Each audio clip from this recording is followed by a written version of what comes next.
భూములో శతాబ్దాల గౌరవం, పట్టు పరంపరకు ప్రతీక, సంప్రదాయానికి శాశ్వత చిరునామా సఖీ.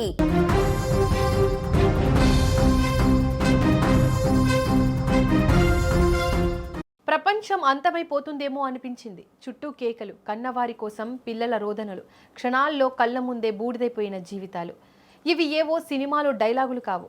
నిన్న మధ్యాహ్నం మన పొరుగు దేశం మయన్మార్లో సంభవించిన ఒక ఘోర జలప్రళయం లాంటి పేలుడు సంభవించిన నరకానికి ప్రత్యక్ష సాక్ష్యాలు.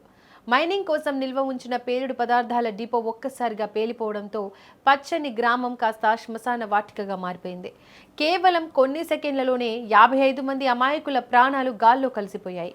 మయన్మార్లోని తిరుగుబాటుదారుల నియంత్రణలో ఉన్న షాన్ రాష్ట్రం చైనా సరిహద్దుకు కేవలం 3 కిలోమీటర్ల దూరంలో ఉన్న నమ్ఖామ్ టౌన్షిప్ పరిధిలోని కౌంగ్టాట్ అనే చిన్న గ్రామం అది. ప్రజలంతా ఆదివారం కావడంతో ఇళ్లలో ప్రశాంతంగా భోజనాలు ముగించుకొని విశ్రాంతి తీసుకుంటున్నారు. సరిగ్గా అదే సమయంలో ఊహించని విపత్తు ముంచుకొచ్చింది. గనుల తవ్వకాల కోసం రాళ్లు పగలగొట్టడం కోసం అక్కడ నిల్వ ఉంచిన ప్రమాదకరమైన జెలిగ్నైట్ పేలుడు పదార్థాల డిపో ఒక్కసారిగా పేలిపోయింది. ఆ పేలుడు ధాటి ఎంత భయంకరంగా ఉందంటే కొన్ని కిలోమీటర్ల దూరం వరకు భూమి కంపించింది. పేలుడు సంభవించిన తర్వాత క్షణం అక్కడ ఒక అగ్ని పర్వతం బద్దలైనట్టు కనిపించింది.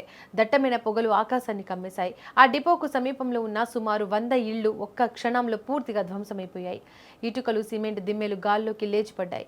నిద్రపోతున్న వారు నిద్రలోనే, తింటున్న వారు తింటున్నట్టుగానే ఆ శిథిలాల కింద నలిగిపోయారు. ఒక నివాస ప్రాంతానికి ఇంత దగ్గరగా అంత భారీ మొత్తంలో పేలుడు పదార్థాలను ఎలా నిల్వ ఉంచుతారని స్థానికులు కన్నీరు మునిరవుతున్నారు.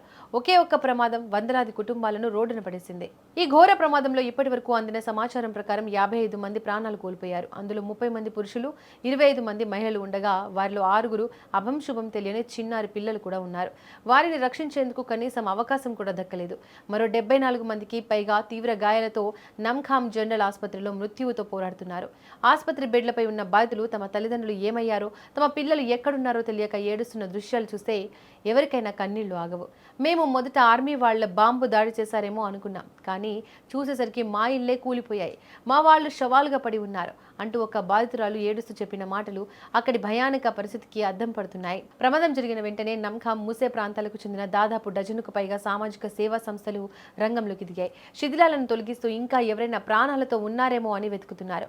ఈ ప్రాంతాన్ని నియంత్రిస్తున్న తిరుగుబాటు దళం TNLA స్పందిస్తూ ఇది ఎలాంటి సైనిక దాడి కాదని, మైనింగ్ కోసం దాచిన మెటీరియల్ అనుకోకుండా పేలిపోవడం వల్లే ఈ ఘోరం జరిగిందని ప్రకటించింది. బాధిత కుటుంబాలకు పూర్తి సహాయం అందిస్తామని, దీనికి కారణమైన వారిపై చర్యలు తీసుకుంటామని తెలిపింది. ఏదేమైనా ఒకరి నిర్లక్ష్యం 10ల సంఖ్యలో ప్రాణాలను బలి తీసుకుంది.